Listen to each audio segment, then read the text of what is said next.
ರೀ ನೀವಿನ್ನೂ ಮನೆ ಬಾಡಿಗೆನೆ ಕಟ್ಟಿಲ್ಲ. ಅಣ್ಣ ಕಾಲೇಜ್ ಫೀಸ್ ಕಟ್ಟಿಲ್ಲ ಇನ್ನು. ರೀ EMI ಕೂಡ ಕಟ್ಟಬೇಕು.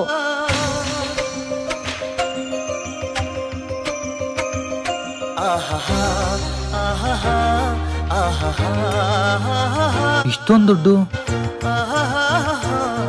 ಏನ್ರಿ ಇದು? ರೀ ಇಷ್ಟೊಂದು ದುಡ್ಡು ರೋಡಲ್ಲಿ ಸಿಕ್ತು.